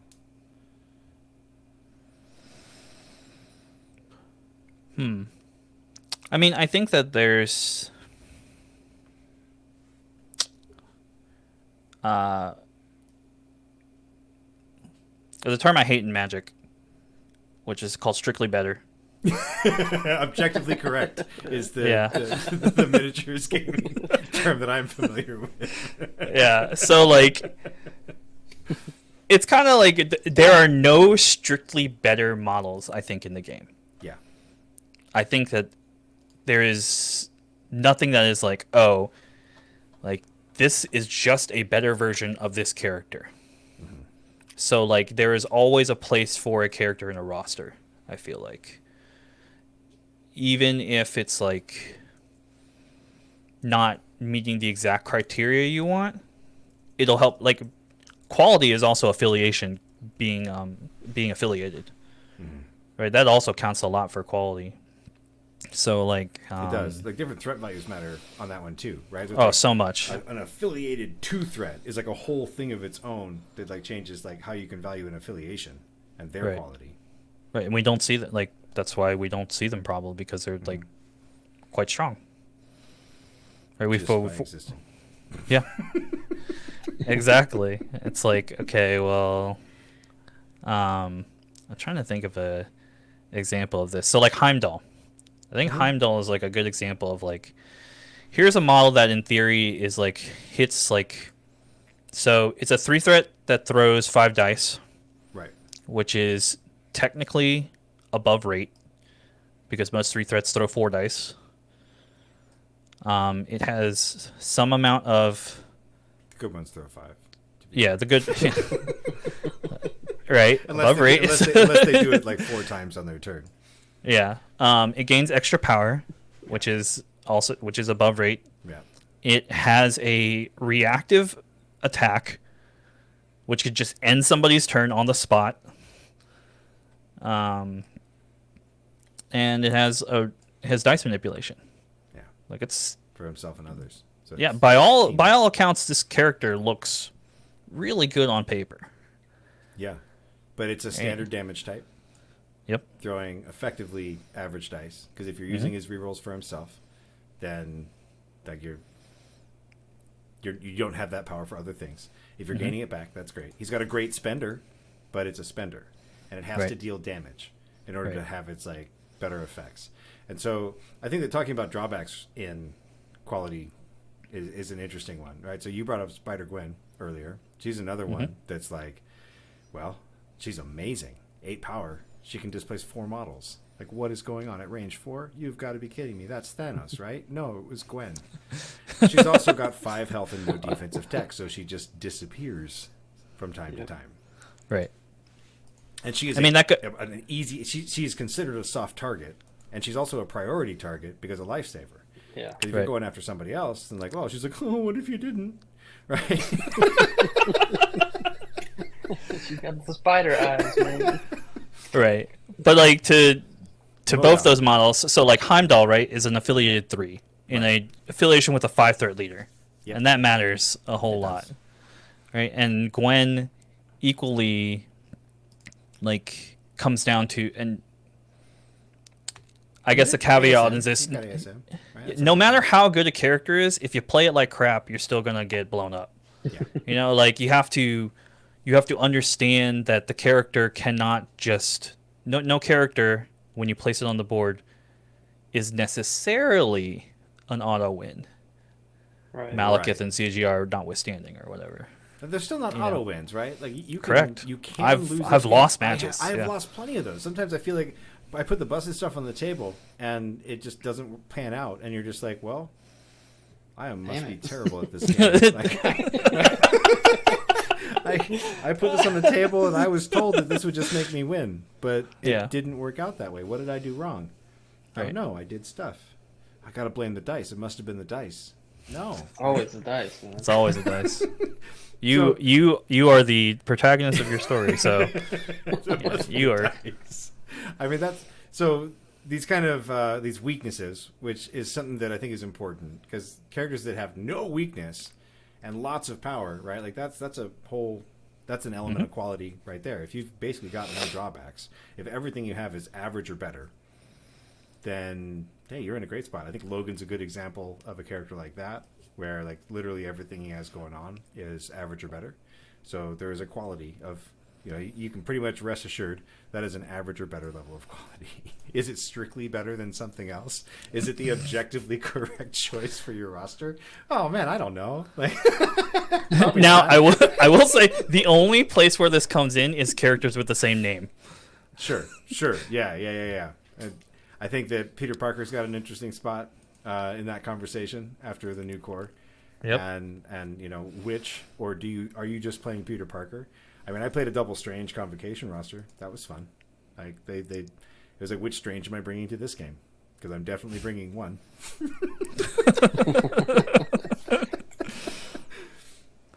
Yeah, I mean, like I agree that, like, you know, looking at the quality from, or what is lacking Sure. from a model can certainly help you identify, because like we know, you know, before the update, Yeah. Daredevil was so sad, right? It was like He there's saw so no many. play. He saw Yeah. no play, and now every Web's roster is a Defender's roster as well. Why not? Because like, why wouldn't you? It's too easy. It shores up that fighty matchup that we were talking about. That like Webs doesn't really have a good answer for Yep. that. And they're like, well, what if it was webbed up like every turn, huh? What the- Yeah. It's nothing like webbed up, but I mean, what if it happens on? Yeah, whatever. It's an extra output is the idea there. Yeah. Let's just swap affiliations real quick. Yeah, I mean, it's cool. I think that weaknesses come for me. I think of like MODOK, like original MODOK, who was Yeah. a terror for, you know, my early years of playing this game, and then just kind of disappeared. Not even after his adjustments in the first update, he just kind of disappeared because the game had moved on from what made him so good. Which you look at his card and you still see those qualities.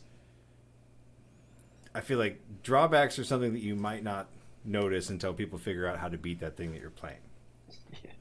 Yep. That's the same thing Or with Jugger- Juggernaut. yeah. It's the same conversation earlier. Yeah. And sometimes it's releases and new stuff just comes in that shuts down the old stuff. Sometimes it's an affiliation that maybe didn't see a lot of play or doesn't see a lot of play that just has a really good game and is something that's very popular, and that can cause a different kind of resurgence. But these weaknesses in otherwise quality pieces are an important thing to understand, to bring them, right? So if you look at going back to Gwen, right, in Web Warriors, she's gaining some defensive tech under a Miles leadership, or she's getting Peter Parker ASM leadership, slowing everything down in the game, so she has a lot more mobility to keep herself alive and reposition where she needs to be. So she's getting benefits from being in an affiliation. MODOK early on got power from Corset Red Skull. That's what he got. I got extra power. He got a little bit of extra mobility from getting placed around.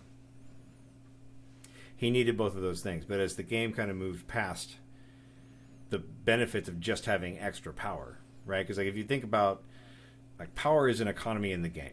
So going back to something that I had said about quality, right? Like identifying things that are going to create more power for you are great. More flexibility with your power are great. More ways to deploy the power, also great, so long as you can, generate enough of it. But just generating power and having nothing to do with it isn't always is usually not a great idea unless you've got somewhere to dump it. You've got something to use on tactics cards, a leadership ability. In the case of MODOK, before his adjustments, he had lots of bows that he could do, and being able to unwind that agency of your opponent, right? How each of these, I don't know, you look at MODOK on paper and he should still be good, right? Like, why? What's the difference there? And I think that affiliation has something to do with it. Maybe he'll do something else. But the size of his base, we talked about how base size can be an asset. It can also be a liability, because the thing that a big base is going to give you, it's going to give you good movement between two different points, going back and forth. But if you get thrown off of that arc, or thrown into somebody, right? So, and he's a size 4. And so it's weird how you can have assets and attributes that are good at one point in the game. They don't necessarily change, but the way that they're deployed on a piece or deployed on that piece in a team can change over time. Right. And that's where the ebb and flow is dependent on as more characters come out. So like I think the season before Malekith came out, like Magneto was the big bad of the tall team. So like Magneto died because the first version of Malekith would just murk him. Right. Because you couldn't reroll any of his dice, so you effectively neutered one of the best parts of the card. And you got So like, and then like Magneto has just been like kind of creeping back up, but like I don't know, it kind of just like fell off, and like that's part of like the game in general. Like the game was, the name of the game was to play tall. 14 threat was still around. Researcher unfortunately still here, but like the way the game is played plays into quality, right? Because at that right, like you said, like MODOK, I'm sure that there's a place in time, but it's not right now. Yeah, and so that's something that I think is a good place for us to look at also. So we've talked about the power of 2 threats. We've talked about a 6 threat Magneto, a 5 threat MODOK that have maybe fallen out of favor. There is a quality of action in this game that different characters just don't have, right? So for 6 threat, you can bring Magneto, or you can bring 3 2 threats. Now those 3 2 threats are going to have a total of 6 actions. Magneto's going to have 2 actions. Those 3 2 threats are going to be able to wander anywhere they want to. Not anywhere they want to on the board. They're going to each be able to double move or double attack or move and attack. Magneto is going to be able to attack something, maybe move if he can't, throw stuff if he can, right? And now all of those throws are not actions. So that's he's definitely paying for his threat in other ways. But if you think about economies of the game, action economy is big. That's why abilities like charge and hit and run are so good, because you're changing the number of actions that you're going to get in this game are just going to be more, because you're able to buy charge, you're able to buy hit and run. You also just buy more characters. John mentioned early on that at some point you got to stand and fight, which is something that those 2 threats don't necessarily do. But the the dice in the game are swingy, and you've got like a character like, say, like a Black Widow, who's got the ability to be martial arts within range, close range, and then you've got someone like Toad, who if you don't kill him, he's going to get away and kind of burn through some, action economy. So do you think that there is a quality in quantity where it's not even necessarily the pieces that you're selecting, or do you think that the quality in MCP is just that much like further ahead of the curve? Because I feel like that's kind of been something that's seesawed a little bit in this game. And it's not necessarily like pushing into 2 threats and being like, we're going to run as many 2 threats as I can, but finding, cheaper characters that can do good work on the table, and then going, pushing into wide space. There's, well documented success from that in Guardians of the Galaxy, X-Men, Avengers. But do you think that just going all 2 threats is like, would you just go all 2 threats? I don't know about Would you that ever do nowadays. I don't know about that right now. Yeah. I think there's too much out there that's they can dispatch those pretty quick. I would say, I mean, this is always with the caveat of what is the crises that you are playing. Sure. And the affiliation they're under, I suppose. Yeah. But the big thing about the 6+ threat models is that they are incredibly efficient. Right? They have that action compression. So like, even if you do bring 2 3s, the 6 by design is meant to make up for that. Right. Like by design, they are meant to cover the ground of like that number of threat, a 4 and a 2, a 3 and a 3, Hulk's a really good example of that. He's someone who, since the update, has held that status very much, where it's like, do I bring two 3s or Hulk? And it's like, well, do you need 2 bodies on 2 different points, or do you need 1 body that's going to make sure that no one else is on that point? Right. And it kind of comes down to how you play the game. So like, and again, to thread back to what you were talking about with like, the strength and the weaknesses of like a certain thing. So like, on Scoundrels, like you probably have a game plan of how you want to play Scoundrels. And Hulk is the best goalie there is. Yep. Like, that dude is not like, you want him in the middle point because he's going to jump to one or the other. He's going to jump to whatever point he needs to, right? That quality of out of activation movement with the Gamma Leap plus a displacement is extremely valuable when you're putting that scenario in your team. Is it going to be as good as Toad and it's a 4th threat, Winter Soldier? Like, I don't know, maybe depends on your leadership, but like in a lot of scenarios, like I don't know how you guys play Scoundrels, but I always play the home point, the the opponent's home point, and the middle, and I only play that triangle.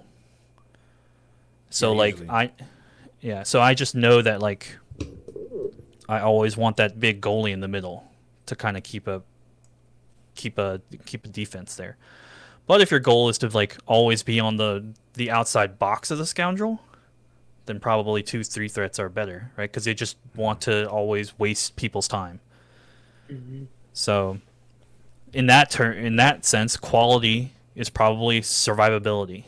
Models with toughness, models that can reroll defensive dice. Right. Models have very large health pools. Yes. Or hide behind cover. Like this is like terrain. There could be terrain that is advantageous for that particular scenario you're playing on, right? Yeah. When it comes to like deciding do you think about how wide to go, or like where a character would fit on like a wide versus a narrow team? When you like look at a character, like, oh, this is a character that'd be like really good on a narrow team. This is a character that'd be really good on a wide team. What are you looking for when you look at those? Well, with the wide, I suppose mobility is pretty crucial. Like you want to be able to cover a lot of space, especially if the scenario itself has a lot of objectives, or the combination has a lot of objectives. Hmm. I think And then your narrow, I would imagine your would be your action economy. Like you want to get the most out of that character that you possibly could. I would say for wide teams, I value two things very highly, which are toughness and displacement. that's a good. Because I want them to be able to stand on a point. More than likely, they are going to have to swarm a point, and so they're going to have to stand on a point and then move somebody off a point. So, like, example for if we're talking about go-to pieces in terms of quality, Lizard is the king of this. Push, character throw, slow on the spender, toughness, healing factor for The list goes on. for yeah. So and as Joey said, for the tall teams, action compression, action economy. And this is something we kind of touched on, but like tactics cards really matter Oh yeah. Always. for those kinds of things. So like, Malekith, as neutered as he is, He still rolls 7 dice. Still The- has a throw on the end if it goes damage.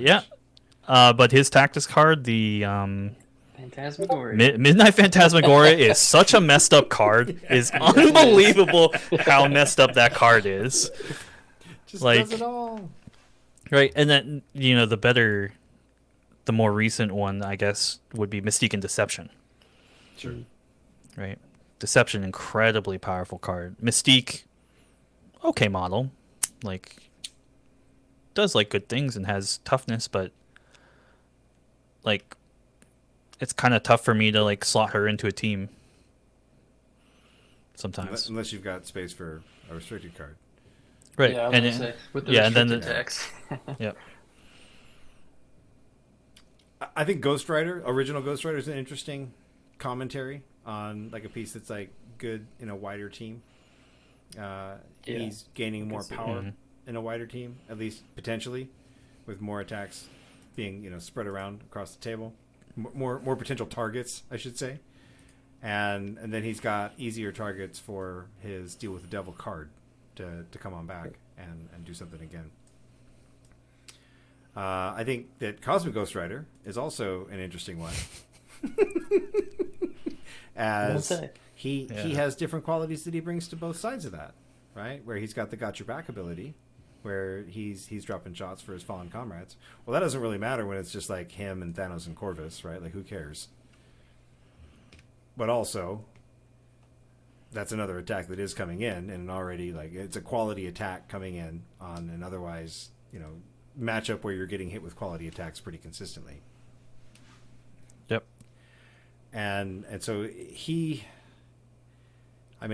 there's virtually no drawbacks. The not scoring is big, right? Like literally, this piece cannot score. That's something to think about. Especially in tall team. And now, if I've only got 2 pieces, right? So that drawback matters a lot less on a wider team. If you've got 4 other bodies to run around and score your points, well, I think that personally I deploy a pretty common strategy of having the piece that I'm going to try to beat your face in with not hold an objective until they've either earned it off of your corpse or there was literally no one else on my team to pick it up, and it's going to win me the game.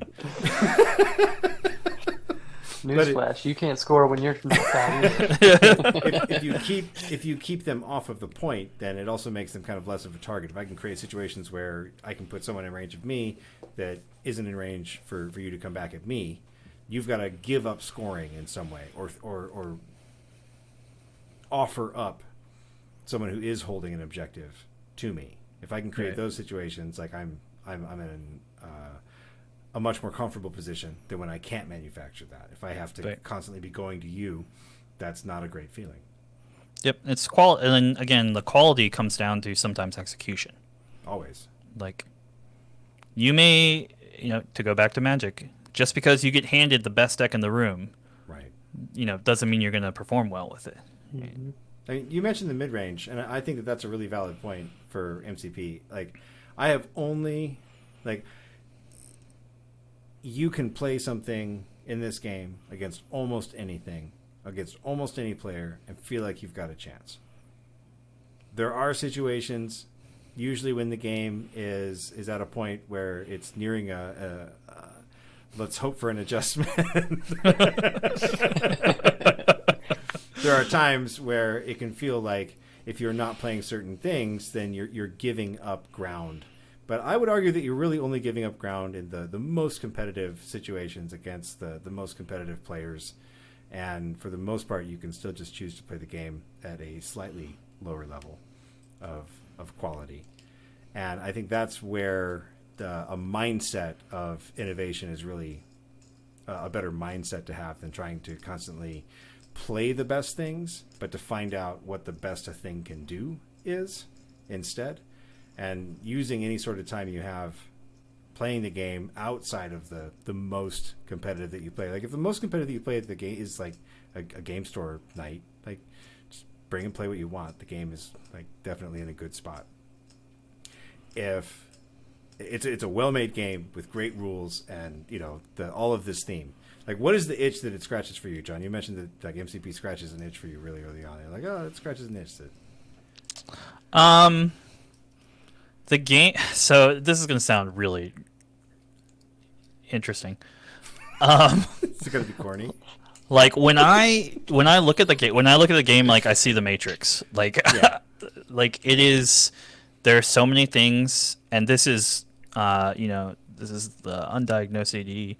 Probably. It's just like, it allows like there's so many things for me to like focus on, account for, figure out. Like it really lets me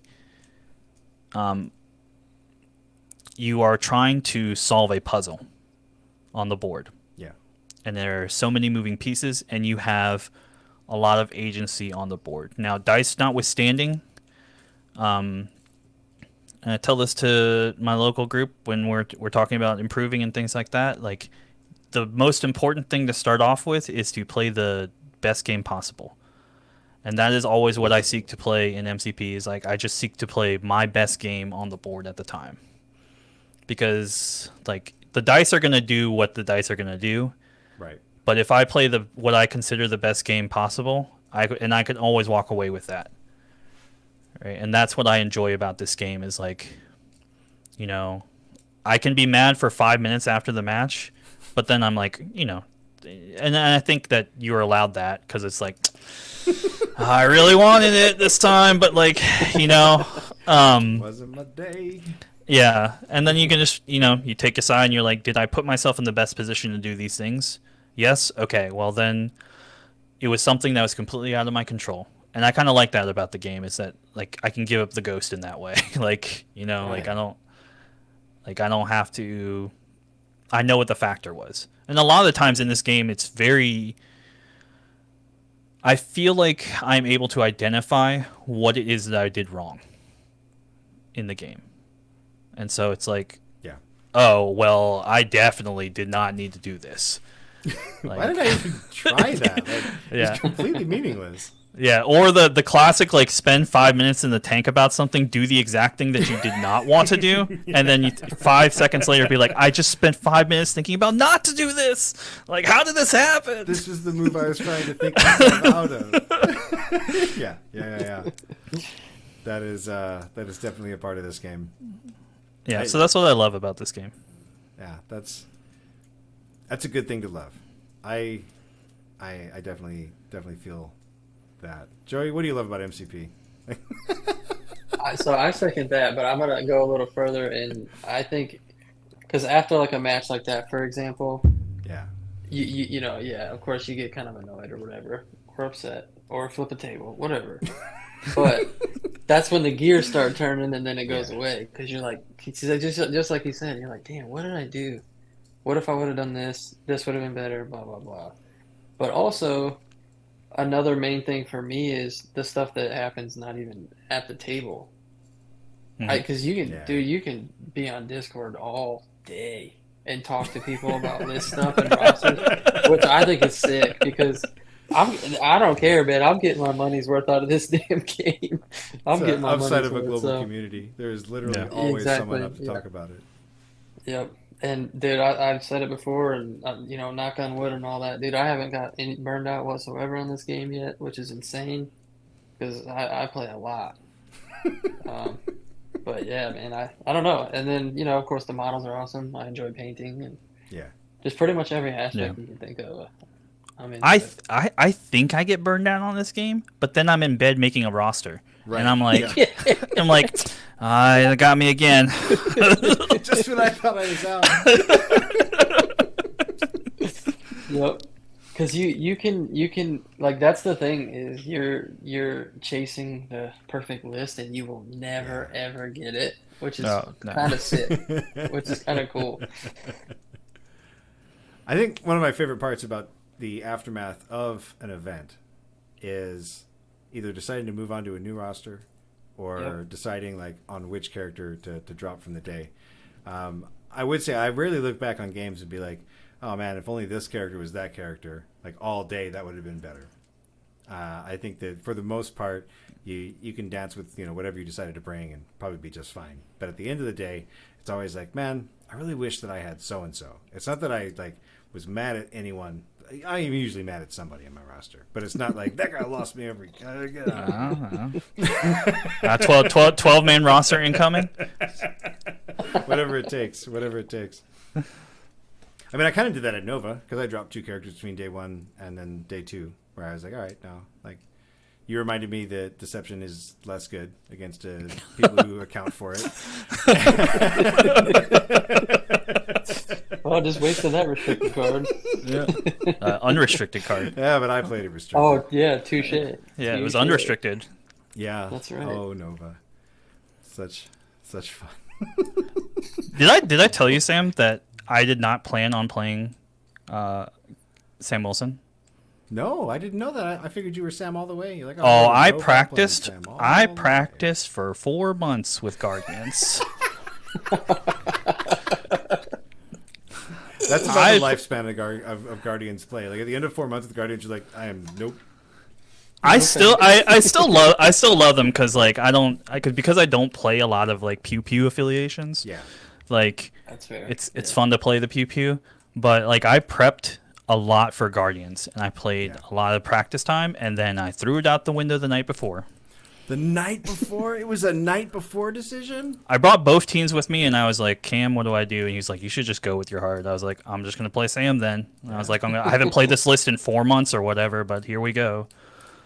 I mean, you know how to play it, and I feel like Sam is more about reading the game state than it is about getting reps with Sam. Like, it helps you understand what you get to do, right? It's like reps are still important, whatever. But Yep. like, it's like, what do I have to do to ask my opponent a new question, like you put it, or to unwind the situation that my opponent has put me in? How Yep. do I get out of here? Yeah, that was my that was my follow my heart. Good for you.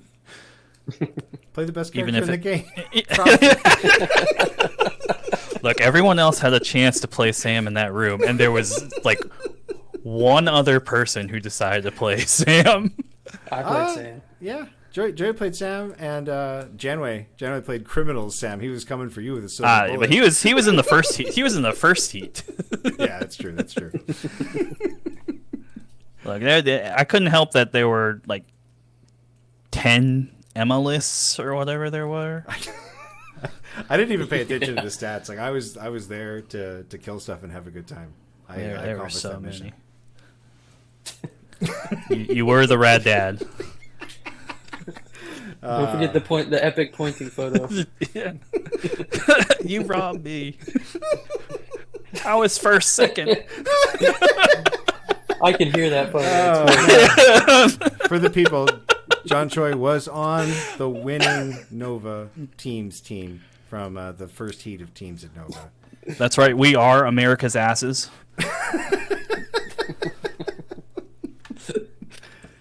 But you guys got a trophy, right? You got a trophy for that, right? We did get a plaque. Yeah, we Plaque, got yep. postcards or something.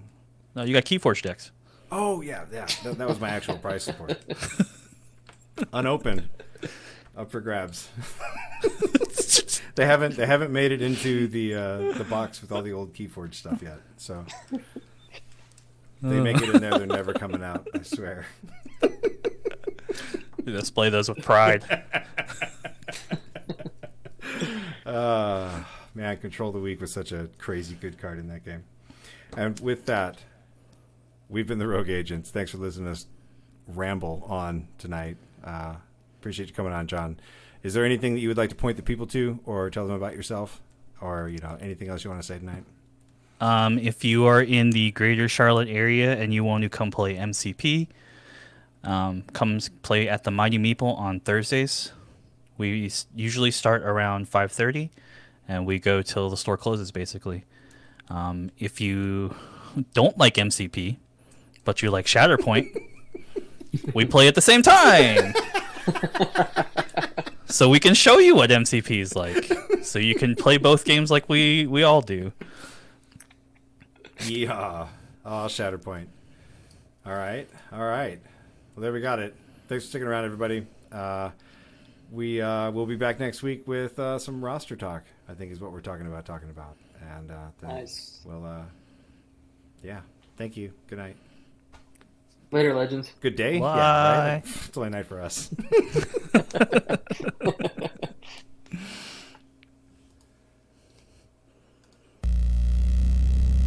Perfectly balanced, as all things should be. Maximum effort. In this war, there's no surrender. He's out of line, but he's right. Who the hell is Bucky? You don't like a fair fight. I think you're wrong. Which part? All of it. Think you're the only superhero in the world? Touche. Touche. I think I stopped it half a second too soon to catch that. Painful. All right, we're still live on Twitch, but the recording is over. So you're only on part of the record now. The After Dark. Nope, maybe we're not. Something went wrong stopping.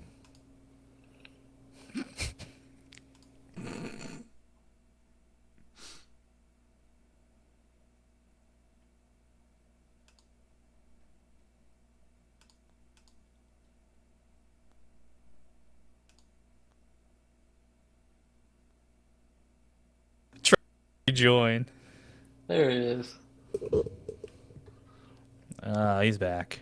Yeah, I made it. The stream never went down for what it's worth. Oh, great. So everyone got to see that. Oh no, that was always the plan. Yeah. Yep.